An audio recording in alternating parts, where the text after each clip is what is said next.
It's my feel-good breakfast show.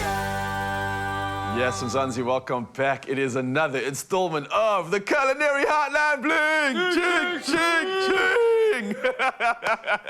Now with spring in full swing and summer around the corner, it has welcomed a whole new season of food items that become available. Some found in most stores and some gems found in the wild. So we invited the founder of Veld & See, Roshana Gray. She's an expert in wild foraging and she's going to tell us all about it. So we want you, Mzansi, to join in on the discussion. Send through your voice notes to our WhatsApp line. It's 063-408-8863. And let me talk to you about the following. I'm talking about some ingredients that I don't even know if you think or aware is actually food. We're talking about stinging nettle, nasturtium leaves, beet tops, oxalis imifino, chickweed, mallow, and fennel. Now, these are just a few of the ingredients that we're going to be using, and they can be found seasonally almost anywhere. Now, Roshana is the expert on this, and firstly, let me say good morning to you. How are you doing? Good morning, I'm great.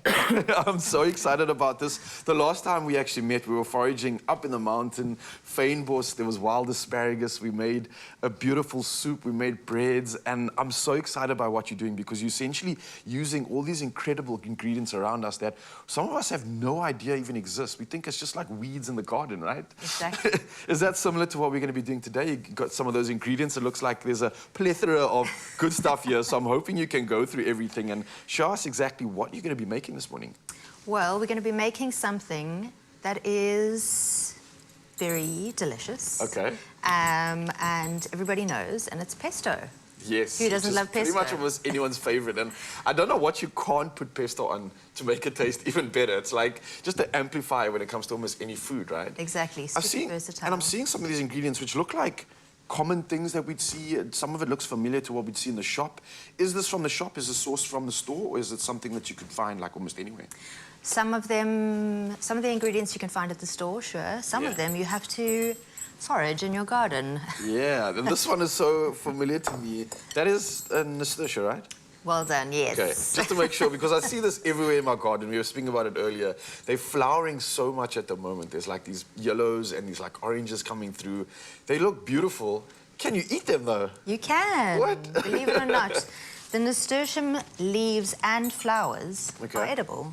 Nice. And they are full of vitamins and minerals and micronutrients and packed full of vitamin C. Okay. Yeah. So can I just like grab it off the stalk and chow it, or does it need to be prepared? If you like wasabi, Are you sure? you'll love that leaf. Die on live TV, yeah. No, okay. Fresh. Packs a little bit of a punch there. A little bit of a punch, yeah. It's like got this after effect of like it's not bitterness.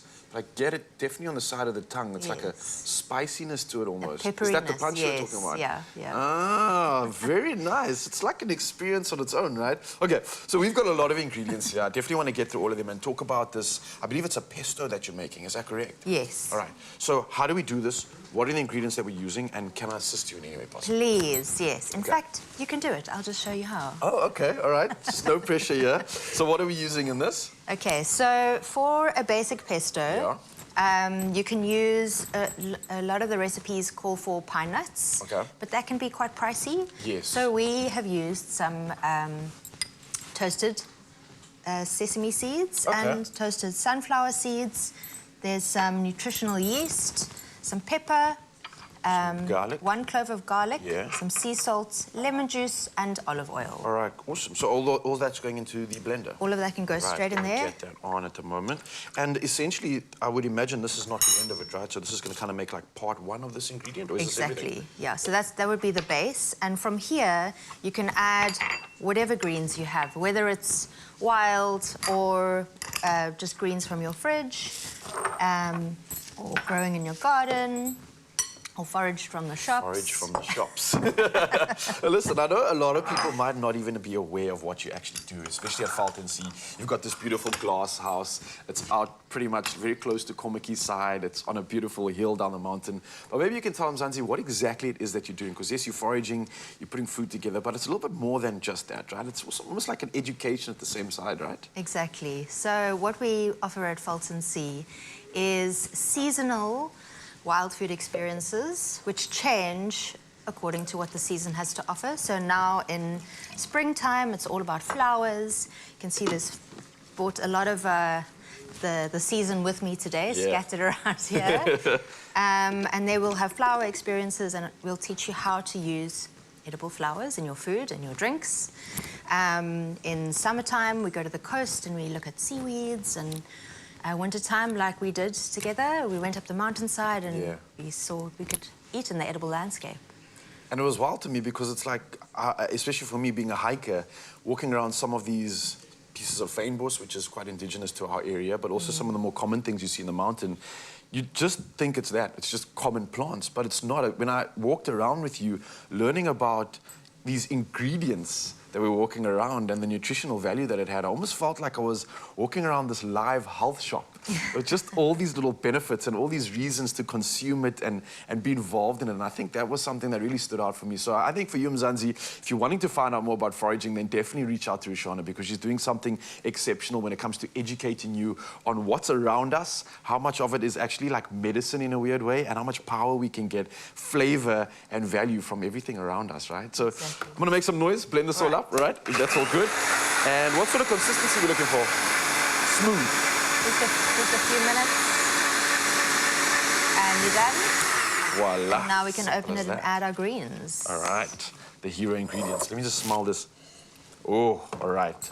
Nice, good balance to that. Now the nasturtium is going into that as well. So you can add 2 cups of greens, whatever greens you have, Okay. whether it's nasturtiums, some baby spinach, basil is obviously the classic. Of course. But you can get creative and add whatever you have.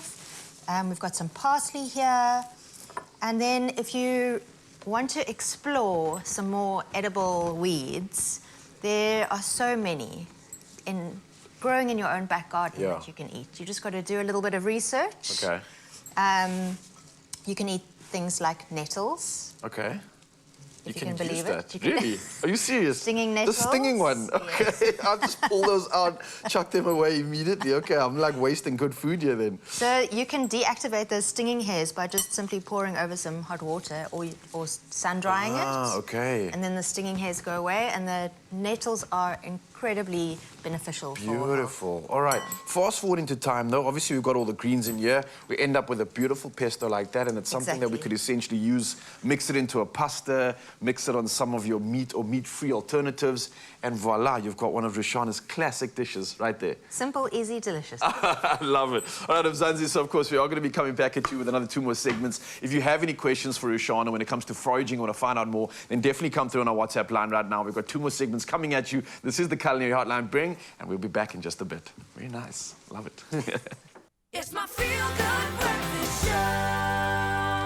Yes, Mzansi, welcome back. It's another edition of the Culinary Hotline Bling. Ching, ching, ching. Yes, and I'm so excited we are doing the edition of Farm to Table. And with spring season comes spring blooms, wildflowers, and lots of colors. And we are joined by the founder of Fulton Sea, Rushana Gray, here to give us all the education and everything that we need when it comes to foraging and using wild foods in the craziest of ways. So, of course, if you have any questions for Rushana, please come through and join the discussion and send in your voice notes to us on our WhatsApp line on 063 408 8863. Rushana, I loved our first session already. Round number 2, I know one thing that is standing out for you in terms of all the variety of options that you make is your flour shortbreads, which are just like an absolute hit. I know we in the studio absolutely loved it, and we're hoping we can somehow try and replicate it and also find out more about flowers and are they all edible or not, or should we stay away from some? So I'm hoping to dive into that a little bit. Maybe we've got some questions on the line, but for now, let's not waste any time and get straight into this recipe. How are we doing it? Let's dive into it. So this is, again, another fun and easy recipe, which only calls for 3 ingredients. 3 ingredients? Only 3. Okay, all right. You got my attention already. Flour, butter, caster sugar, Okay. and a little bit of water to bind. Okay. I believe the recipe will be up online. Yes, we always got them Zanzi covered. And yeah, all you have to do is combine them together until you get a beautiful, smooth, elasticy dough like this. And then we roll out, we cut it, and you pre-bake them until you get these beautiful little discs over here. So this you would obviously put into the baking tray, kind of mush it out, either cut it out or get rustic, like I like to say when you can't do a perfect circle. You can get rustic with it. How long does it go in the oven for? It doesn't need to go in for very long, about 10 to 15 minutes. Okay. And you don't want to cook it completely. you just want to cook it so you get this little base, or I like to call it a canvas. Canvas, all right. And then this is what you are going to use to decorate with your beautiful edible flowers. So this is the question I was asking you earlier, because I've seen flowers to become like a trend when it comes to meals, decorating meals. Food stylists are using it a lot as well. And it looks delicious, and I've had an opportunity to be with you out in the Veld, gathering some of these and actually chowing down on them, and it's delicious. It really is. But I mean, can you just take any flower and pop it on your food and eat it? Or is there something to maybe stay away from? No, that's a great question. There are actually a lot of very poisonous flowers out there. Wow. Okay, you guys on Instagram, be careful. You can't just put any flower on your food, okay? There are some that are poisonous, right? Yes, so it's good to know. There's lots of information online. You can look up edible flower lists. For instance, there's pansies. Yeah.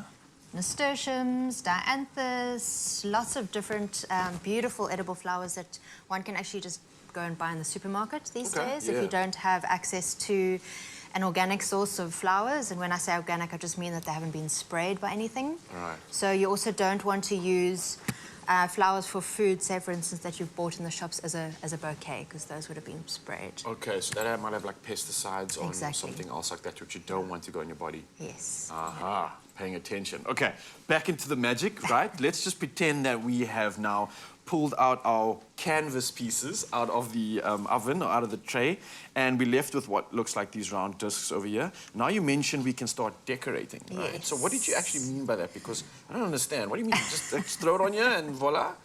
So you have to pretend that this is your canvas, Okay. and these are your colors. All right. What nature provides. Isn't nature amazing? Vivid. Those beautiful colors. So we'll take your paintbrush, Okay.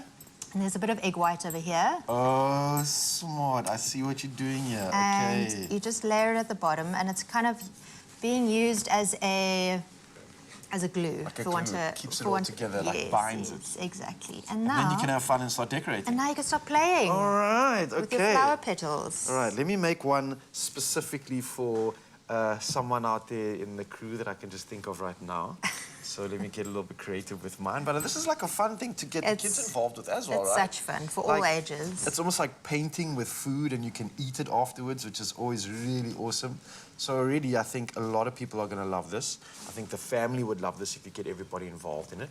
And I certainly am as well, because I'm like the biggest kid in the playground. So let me just get on with my creation over here. I don't actually know if you're going to be able to make out what it is.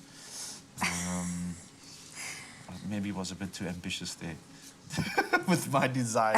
But I was actually going for what was supposed to be someone's face, Oh and my that gosh, was cute. their eyelashes over there. And let me show the camera. What was this supposed to be? Those are eyelashes, bright yellow eyes, and a purple mouth. Amazing. Perfect, a right? food artist in the making. Van Gogh of Veld and See. I love this. And Zanzi, you can love this too. It's such an awesome, fun way to get involved with what you have around in your garden and make sure that you have done the research when you are using flowers. You can obviously reach out to Rishana as well. She's got a plethora of information when it comes to foraging and what you can and should stay away from as well. And I think this recipe with 3 ingredients is as simple as that. I didn't think you'd need anything else, and you don't. I mean, it's just, I think it's more about the creativity of having fun. Exactly. And kind of using nature as art, which I absolutely love. Rishana, this has been an awesome, an awesome canvas piece, and I'm going to try mine now and see if it tastes as good as it looks. So weird. We are missing one step. Oh yeah? What's that? You can still eat it like that, but Oh, if yeah? you want it to be even more gorgeous, then we add a little layer of that on top of the egg white, sprinkle it with caster and sugar, get that sweetness. and then it looks like Ah, okay, so it's sealed in. All right, so I've got the live, fresh version. You can seal it in like this, but of course, you want the recipe, head over to expresso.com. Myself and Ashana will be back for one more culinary conundrum. We'll see you there. This is delicious, by the way. it is. very Hey, nice. who would have thought flowers? It's my feel good breakfast show. Yes, Mzansi, welcome back. It's your final edition of the Culinary Hotline Bling. Ting, ting, ting. And of course, I'm so excited because we're doing so many cool things with the founder of Fault and Sea, Rushana Gray, and she shared so many great tips and tricks when it comes to foraging wild greens and flowers in the Fault. But I think it's time to step things up. I think it's time to go into one of my favorite areas. It's the ocean. We're going to explore the ocean and something very special that comes from it. Rushana, what on earth is this in front of me? Something a little bit different. This is so cool. This is seaweed, right? This is seaweed. It smells fresh like the ocean. It's giving me all these like festive weekend vibes. I love this, but we're going to be cooking with this. If you can believe it, we're going to be cooking and eating this. What on earth? So I've been swimming around food all this time. Exactly. Okay, you got to tell me what's going on here. How do we do this? Is this like your regular seaweed? Is it just a random piece of kelp, or is there specific kinds that we should be choosing when we do this? I have so many questions, actually. I collected this piece of kelp yesterday. Okay. On a spring tide. Do you know what a spring tide is? Spring tide is, yes, when it's like extreme highs or lows in the ocean, yeah. And it happens around full moon or a new moon. And Yeah. so yesterday was a new moon. So the spring tide, basically with the sun and the moon and the earth all in alignment, it creates this gravitational tug on the tides, exposing this magical slice of intertidal zone that you can walk into and collect all of these beautiful sea vegetables. So you don't have to swim for this even. You can just walk up and pick it. Don't even have to, but it's a great excuse to get into the water and get your supper. Yes. Okay. So this is a piece of kelp, right? And we're going to be using it to make something very unique. Is there any sort of kelp that you should maybe stay away from when you are trying to get your own forage on? Or can you kind of just use anything that's growing in the ocean? There are a few rules, do's Yeah. and don'ts of what you can and can't do. Around our South African coastline, we've got around 900 different species of seaweed. Oh, wow. And out of all of those, there's only one that you can't eat. Okay. So it's a hugely So underutilized source the odds are with us. The odds- You can take a risk. May the odds be in your favor. All right, and then the part of the seaweed that we're actually using or eating or consuming, is it any part of it? Is it a specific part of it itself, or can you chow anything actually? Yeah, well, you could imagine that if you want to try and eat this, it's not going to be a great experience. A hollow cucumber. But you can use this as a cooking vessel. So you can like a chop this chamber off. of sorts. Yes. Okay. Very Harry Potter. Yeah. You can stuff this with mussels and fry it on the fire. Wow. You can Yum. Yeah. Okay. You can use these fronds or leaves as a sea vegetable. Okay. And what we're actually going to be doing today is to use this as a pasta substitute. No ways. Okay, I want to know exactly how I do that. Explain to me how we're turning this into pasta. How on earth is that done? So some seaweeds are quite soft, like the sea lettuce. All right, the ones you always slip on when you're walking on the rocks. Yeah, That's I know the that one. Okay, so sea lettuce, we've got that, yeah. So if you can break it apart easily with your fingers, you Yeah. can eat it raw. Okay. But if it's as tough as this, it's going to need some preparation. Yeah. So It's kind of almost like a little bit rubbery at the moment, right? You want Exactly. to kind of break that down. So what do you do exactly? So we're going to use these as a pasta substitute. You can either run it through your pasta machine, Yeah. if you want to ruin your pasta machine, or you can slice it up into lasagna sheets, or you can roll it up into a little reel like this. And Okay. simply slice it as finely as you want. Oh, of course. And then boil it just like pasta. unravels into like a little pasta Yeah. string. Okay. So feel free to ask me any seaweedy questions while I cut this up. Yeah, I was trying to know, like, while you're cutting it up, the nutritional value when it comes to seaweed, like, is there anything good in there for us? Or is it just kind of like a flavor that we're getting? Or is there actual nutritional value in it? It's packed full. Seaweeds are packed full of vitamins, minerals, micronutrients, and all available in a colloidal and chelated form. So basically, they're designed for our bodies. Your body knows how to digest, how to use it. It's Exactly. bioreadily available. I Our love body that. recognizes it as a deeply nutrient food. Okay. Which is amazing. Okay, so we have this like inherent connection to this food source. We just haven't been using it and empowering ourselves well enough with it. And I think that's why you're here this morning, obviously feeding us, educating us when it comes to foraging. And is the cooking manner very much the same in terms of throw it in boiling water, add a little bit of salt, oil so it doesn't bubble over? Is it very simple Well, to it's kind of like asking how do you cook vegetables? that? Okay, how do you like it? All vegetables have their own unique Yeah. flavor, taste, Yeah. season, unique set of nutritional value. Okay. So it all depends on what seaweeds you use. This Okay. one, kelp is best, I find, either to be used to flavor things, like a dashi stock, or in a broth, or you can use it in noodles. Beautiful. And if it's someone like me that just wants to go out and get my forage on, can I go into the ocean and just forage like some kelp, or do I need like a license, or do you need to be qualified? It's a great question. You don't need to be qualified. You just need to know a few things. You need to legally get a mussel permit from a post office Okay. in order to legally collect seaweeds. You need to collect from a very clean source of ocean. Very, very important. Very important, yeah. Those places and spaces are getting fewer and fewer in Cape Town, unfortunately. 100%, yeah. And around the world, actually. So as long as you've got a clean source of ocean, a mollusk permit, only pick what you need. Use a pair of scissors when you're picking for regenerative harvesting practices. And then you can get creative in the kitchen. Voila, simple as that. And obviously, as you pop that into the bowl and get your, this is like a spaghetti tagliatelle. What would you call this one? I mean, it looks like pasta, right? It does. It looks just like pasta. I absolutely love it, and I'm blown away by what you have been using and how creatively you use all these inspiring ingredients. And of course, that's Roshana Gray for you guys, the owner of Falt and Sea. Look at that. And as she mentioned, wow, as quick as that, the color literally changes from like this dull brown to a bright green. I don't know if you can see this on the camera right now, but it is.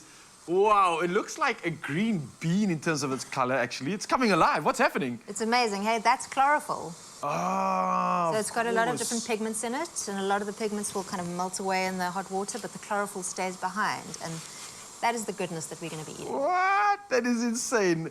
Just like that, it comes to life, and it's just showing you how easy it is to forage, get your own forage on, and be inspired by nature and everything around us. Roshana, I can't thank you enough for joining us on the show. Such a You are a pleasure. wealth of knowledge. I look forward to seeing some more of the crazy, incredible things that you create out of nature and out of the ingredients. But thank you for being a part of that. If you want to find out more, you can reach out to Roshana. She's at Falt and Sea. Some incredible ingredients, some incredible opportunities to experience food on another level. And speaking of experience, here's another awesome experience for you to enjoy. Check it out.